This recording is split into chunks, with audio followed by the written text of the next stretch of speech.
और कमोडिटी में आपका स्वागत है। हम आपको बताएंगे कि इस वक्त कमोडिटी मार्केट से जुड़ी हुई अहम खबरें कौन कौन सी हैं, उसके बाद 5 ट्रेडिंग और उसके बाद आपके रहेगा, आप समझ पाएंगे और आपको एक्सपर्ट जवाब।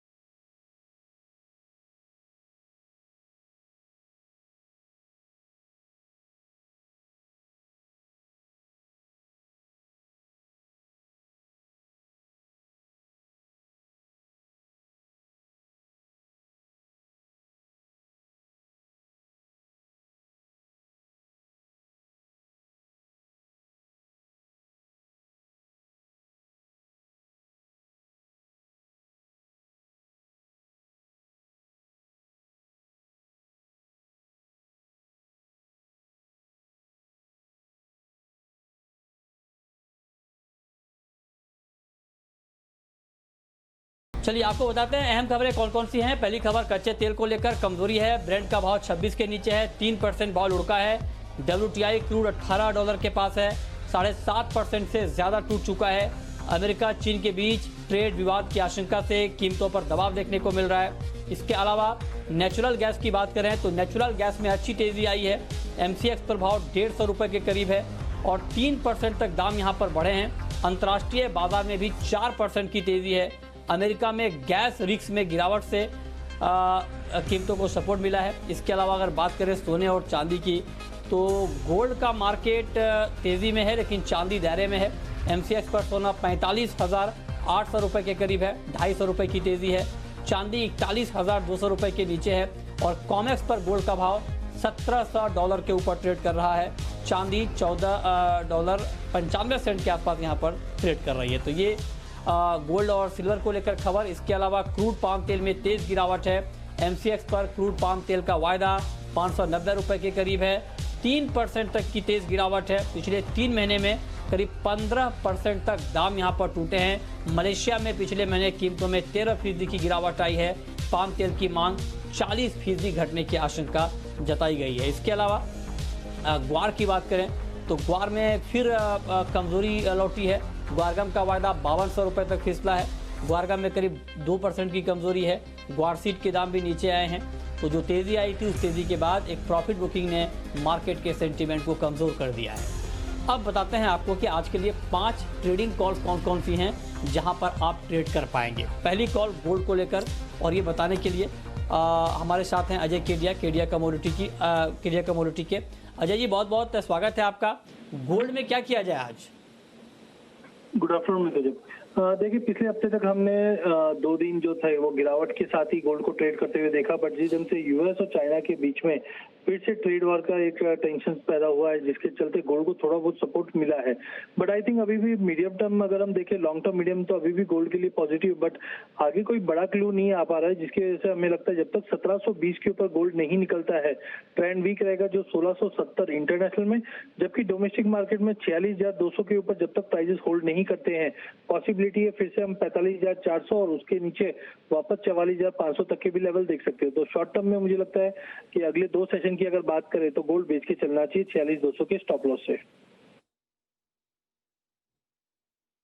ठीक है, तो आप कह रहे हैं गोल्ड बेच कर चलना चाहिए 45,400 के टारगेट के लिए, 46,200 के स्टॉप लॉस के साथ 45,950 पर आपको बेचना चाहिए। ठीक है, क्रूड में क्या करना चाहिए? मुझे क्रूड की बात करें तो क्रूड में बीच में हमने अच्छी खासी रिकवरी देखी थी। कुछ जियोपॉलिटिकल टेंशन यूएस और ईरान को लेकर था, सीरिया में भी ऑयल टैंकर में था, बट ओवरऑल सबसे मेन मुद्दे की बात यह है कि अभी भी काफी इकोनॉमी लॉकडाउन में है, डिमांड मार्केट में है नहीं, सप्लाई काफी ज्यादा है इस वक्त, जिसके चलते मुझे लगता है प्राइजेस फिर से गिरावट का रुख लेगा। WTI का एक $20 का काफी अच्छा रेजिस्टेंस था, मार्केट उसके ऊपर सस्टेन नहीं कर पा रहा है। तो टाइमिंग मुझे लगता है क्रूड को बेच के चलना चाहिए। 1450 पे भी बेच सकते हैं या करंट मार्केट पे भी बेचे तो ओवरऑल मुझे लगता है 1320 तक के टारगेट देखने मिल जाएंगे। ठीक है, कॉपर पर क्या कमेंट होगा आपका? कॉपर में क्या लगता है आपको क्या करना चाहिए? देखिए लॉन्ग टर्म कॉपर में मैं बुलिश हूँ, बट शॉर्ट टर्म में हमने जो तेजी देखी थी, जिस ढंग से हमने देखा कि काफी माइंस है जो लॉकडाउन के चलते इम्पैक्टेड थे, जिसकी वजह से प्राइजेस में हमने 410 412 तक के भी जंप आते हुए देखे। बट टाइमिंग मुझे लगता है कि डिमांड कंसर्न अगेन बना हुआ है, और साथ में लेबर डे हॉलीडे के चलते चाइना 5 दिन के लिए बंद रहेगा 5 तारीख तक, जिसके चलते हमें लगता है थोड़ा प्रॉफिट बुकिंग कॉपर में भी दिखेगा, जो डाउन साइड में 390 तक का लेवल दिखा देगा। ओके, सोयाबीन पर क्या कमेंट है आपका? सोयाबीन में क्या अभी बेचना ठीक रहेगा? देखिए लास्ट वीक तक हमने सोयाबीन के काउंटर में अच्छी तेजी देखी, बट जिस दिन से यूएस और चाइना के बीच में फिर से तनाव बढ़ा है और डोमेस्टिक घरेलू इंडस्ट्री भी इतनी कोई बाइंग में आई नहीं है, तो I think unless and until 3900 का ऊपर सस्टेन नहीं करता है प्राइजेस, ट्रेंड वीक रहेगा। तो आज के लिए मुझे लगता है करंट मार्केट से भी बेचा जाए तो 3740 से लेकर 3700 तक का लेवल हम सोयाबीन मई वायदे में देख पाएंगे। ठीक है। और चना वायदा में आपको लगता है कि जो करंट मार्केट प्राइस है, आज हालांकि मामूली गिरावट है चने में, क्या ये लेवल बाइंग के लिए ठीक है अभी? बिल्कुल विजय, मुझे लगता है चना बाकी सब कमोडिटी के मुकाबले एक रेंज में रहेगा, ज्यादा बड़ी गिरावट नहीं दिख रही। जिस दिन से हमने लॉकडाउन एक्सटेंड होते हुए देखा तो जनरली टेंडेंसी होती है ग्रेन्स और पल्सेस की डिमांड बढ़ जाती है, तो आई थिंक प्राइजेस जो है 4100 से लेकर 4300 के बीच में मूव करेगा। आज के सेशन की बात करें तो मुझे लगता है 4150 का लेवल मिलने पे बाइंग करके चलिए, 4250 तक के लेवल देखने मिल जाएंगे चना मई वायदे में। ठीक है, तो चने में आपकी ये बाइंग की राय है। 4240 के टारगेट के लिए मई का वायदा 4150 पे आप खरीद सकते हैं। ये 5 कॉल जहां पर आप ट्रेड कर सकते हैं। लेकिन अब आपके लिए फ्लोर ओपन है। अगर आपके मन में कोई सवाल है, आपने कोई ट्रेड किया है कमोडिटी में, नया ट्रेड करना चाहते हैं, तो आप सवाल पूछिए। नंबर आप नोट कर लें, जिस नंबर पर आप कॉल कर सकते हैं 022 2300 1634 022 2300।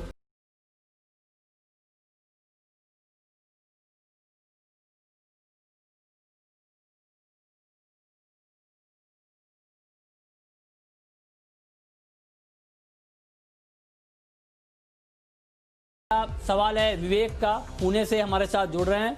विवेक जी नमस्कार, पूछिए। नमस्ते जी। सर एक्चुअली ये क्रूड और कॉपर में अभी करंट लेवल में क्या मतलब जी, कुछ सवाल है? क्रूड और कॉपर में आप जानना चाहते हैं कि करंट लेवल में क्या पोजीशन है और क्या ट्रेड करना चाहिए। ओके, ठीक है। बताइए अजय जी, क्रूड और कॉपर बिल्कुल करंट मार्केट प्राइस पर आपने हालांकि कॉल दी है, लेकिन मैं आपसे बिल्कुल ताजा भाव के ऊपर पूछ रहा हूं कि बिल्कुल करंट मार्केट प्राइस पर क्या करना चाहिए। मुझे लगता है कि क्रूड में तो फंडामेंटल अभी भी नेगेटिव दिखाई दे रहे हैं। मुझे लगता है करंट मार्केट 1405 पे है, यहाँ पे भी अगर ये सेल करके चलते हैं तो डाउन साइड में मुझे लगता है 1320 तक का लेवल क्रूड में मिल जाएगा। वहीं कॉपर की बात करें तो मल्टीपल ऑफ टाइम हमने देखा 400 के ऊपर जाने की कोशिश कर रहा है, बट सस्टेन नहीं कर पा रहा है। तो कॉपर में मुझे लगता है कि 396.50 का करंट भाव है, यहाँ से भी बेच के चले तो 392 से 390 तक के लेवल हम कॉपर मई वायदे में देख पाएंगे। दोनों ही काउंटर में अगले 2-3 सेशन गिरावट का रहेगा। ठीक है, प्रवीण है अगला सवाल, प्रवीण का है, पूछिए प्रवीण जी। ये मेहनता में करंट मई में मुझे क्या करना चाहिए ये बोलिए। मेहनता का आउटलुक आप जानना चाहते हैं कि अभी क्या किया जाए, बताइए अजय जी। मिथुन जी, अगर हम मेहनता की बात करें, वॉल्यूम्स काफी कम हो चुके हैं, ओआईबी पार्टिसिपेशन में इतनी ज्यादा नहीं है, बट ओवरऑल फंडामेंटल की अगर बात करें तो स्विंग इस बार हमने देखी काफी अच्छी हुई है पिछले साल के मुकाबले। As of now industrial demand भी नो डाउट ओपन अप होना चालू हुई है, बट उस तरीके से इंक्वायरीज हमने नहीं देखी हाजिर में जिस दिन से लॉकडाउन का सिचुएशन बना हुआ है। तो टाइमिंग मुझे लगता है 1220 का लेवल जब तक ये प्राइजेस नहीं तोड़ता है, टाइमिंग गिरावट का रुक रहेगा। जो 1140 से लेकर 1120 तक के लेवल हम मेंथा ऑयल मई वायदे में देख पाएंगे। ओके, बेंगलुरु से एक कॉलर हैं हमारे साथ, पूछिए। मेरे पास कॉपर है बाय पे 407.70 से 2 लॉट खरीद रखे मैंने। मुझे लगा था कि ऊपर जाएंगे, बट इसका समझ में नहीं आ रहा है क्या करना है। अच्छा, कॉपर में आपने सेल किया है और आप जानना चाहते हैं कि अब क्या करना है, बताइए अजय जी। देखिए कॉपर में नो डाउट हमने पहले से भी कहा था कि ध्यान तेजी का ये हमने 370 से प्राइजेस को ऑलमोस्ट 410 का लेवल देख चुके थे। टाइमिंग मुझे लगता है ये थोड़ा रिट्रेसमेंट ही है, जिस ढंग से जो माइंड में सप्लाई कंसर्न्स बना था वो अब थोड़ा कूल डाउन होते हुए दिखाई दे रहा है। तो आई थिंक नीचे में 390 388 तक का एक शॉर्ट टर्म रिट्रेसमेंट है। तो बेटर है, दो पोजीशन है इनके पास, एक बार निकलना चाहिए 390 की रेंज में, फिर से रिबिल्ड करके चलिए। ज्यादा बड़ा वीकनेस नहीं पकड़ रहा हूँ, बट शॉर्ट टर्म में मुझे लगता है अगले 2-3 सेशन गिरावट रहेगा। चाइना मार्केट भी लेबर डे के चलते हॉलिडे मोड पे है, तो 390 पे वापस रिबिल्ड करिए, टाइमिंग मार्केट में गिरावट रहेगा। ठीक है।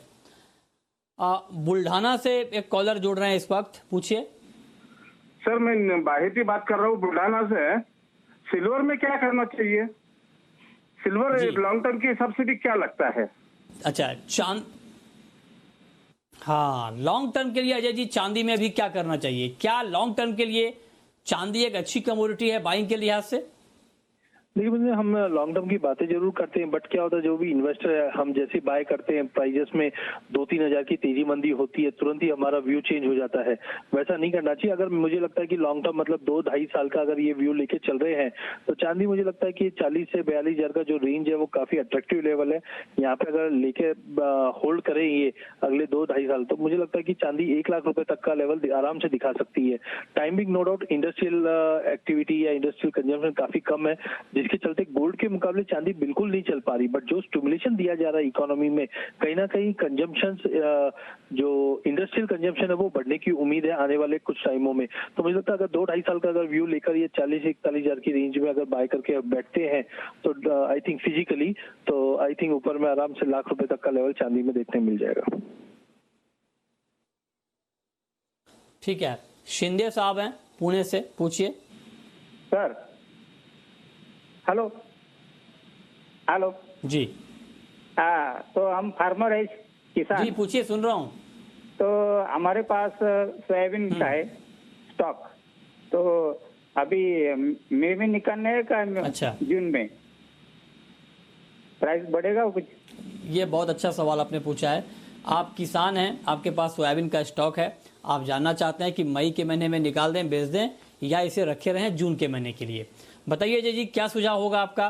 सोयाबीन के किसान हैं, इनके पास स्टॉक है सोयाबीन का, अभी बेच देना ठीक है या जून में कुछ और अच्छा भाव मिलेगा? क्या सुझाव देंगे आप? देखिए मतलब पहले थोड़ा उम्मीद था कि जिस ढंग से सोफा के जो रिवाइज फिगर आए थे उसके बाद प्राइजेस में वापस गेन आए थे, बट टेक्निकली 3,900-950 के ऊपर प्राइजेस बिल्कुल सस्टेन नहीं कर पा रहे। और साथ में अब यूएस और चाइना के बीच में जो ट्रेड टेंशन फिर से बढ़ा है, तो मुझे लगता है इनको एक बार बेटर है निकाल देना चाहिए। 3500 तक का लेवल नीचे में लगता है, वहां पे मुझे लगता है एक बेस बनता हुआ दिखाई देगा। और अगले साल के भी क्रॉप साइज मुझे लगता है थोड़ी बहुत इंप्रूव होने की उम्मीद है, सोइंग अच्छी रह सकती है क्योंकि मानसून इस बार अच्छा है। ओके।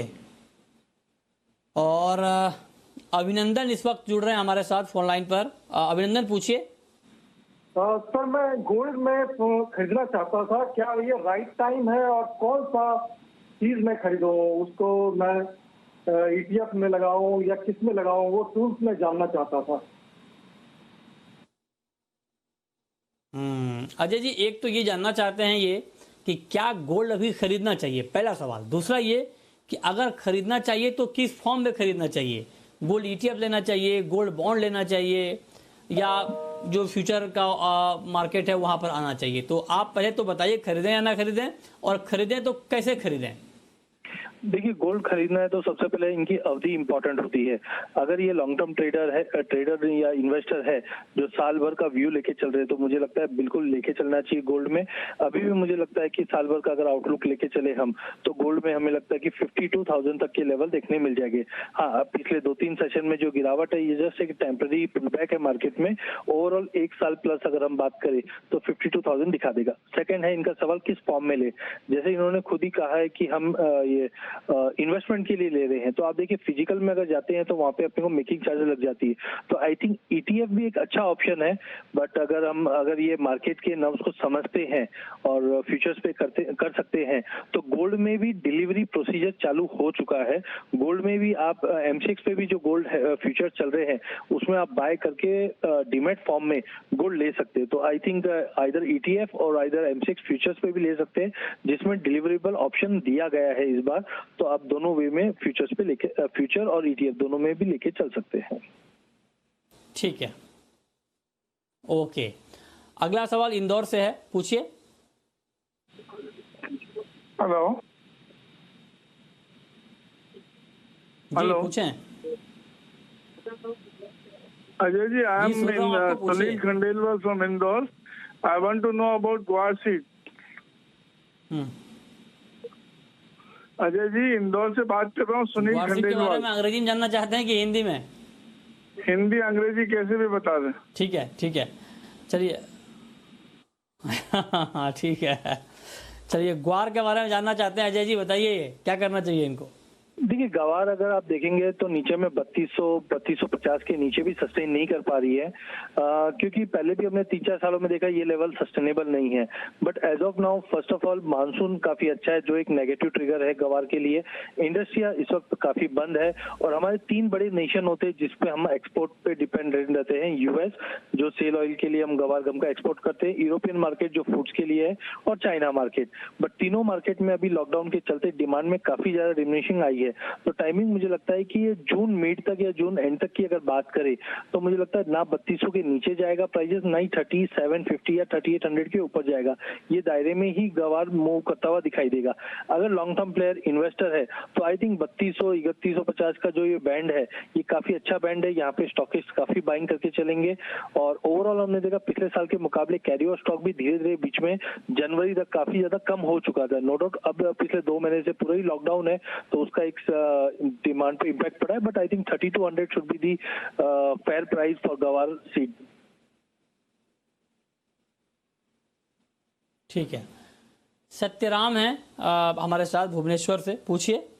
हाँ जी sir, good afternoon sir. Natural gas की मैं आउटलुक जानना चाहता हूँ, ये नए कंट्रैक्ट एंड तक। नेचुरल गैस का आउटलुक आप जानना चाहते हैं, क्या लगता है अजय जी आपको नेचुरल गैस में क्या प्राइस आउटलुक है? मुझे लगता है नेचुरल गैस को इंटरनेशनल में अगर देखा जाए तो $2 के ऊपर प्राइसेस बिल्कुल सस्टेन नहीं कर पा रही है। डिमांड इस वक्त काफी वीक है, इंडस्ट्रियल डिमांड बिल्कुल नहीं है, जिसके चलते बार बार में हमने डोमेस्टिक मार्केट पे देखा है कि ये 52-53 152 153 तक जाती है, वहां से एक बड़ा फॉल आता है। तो अनलेस एंड अनटिल 156, क्योंकि ये मई मंथ आ चुका है, तो 156 के ऊपर जब तक प्राइसेस सस्टेन नहीं करते हैं, पॉसिबिलिटी हम 140 का लेवल भी तोड़कर 132 133 तक का लेवल फिर से दिखा सकते हैं। बट ध्यान रखिए, इस बार लॉकडाउन के चलते यूएस में जितनी भी गैस बेस्ड कंपनीज है, इनकी प्रोडक्शन में बड़ा हॉल्ट आ सकता है। बैंक्रप्सी की भी इश्यूज दिखाई दे रहे हैं यूएस में। इसका असर अगले 6-8 महीने या साल भर के आउटलुक करें तो गैस के लिए पॉजिटिव होगा। बट शॉर्ट टर्म में मुझे लगता है 156 का स्टॉप लॉस और डाउन साइड में 140 के नीचे का टारगेट देखने मिल जाएगा। ठीक है, बहुत शुक्रिया अजय जी आपका हमारे साथ जुड़ने के लिए, बताने के लिए कि कमोडिटी में इस वक्त कहां पर ट्रेड करने का मौका बनेगा। तो फिलहाल इस बुलेटिन में इतना ही, वक्त है ब्रेक का, लेकिन ब्रेक के बाद देखिए 4 बजे की तमाम बड़ी खबर। नमस्कार।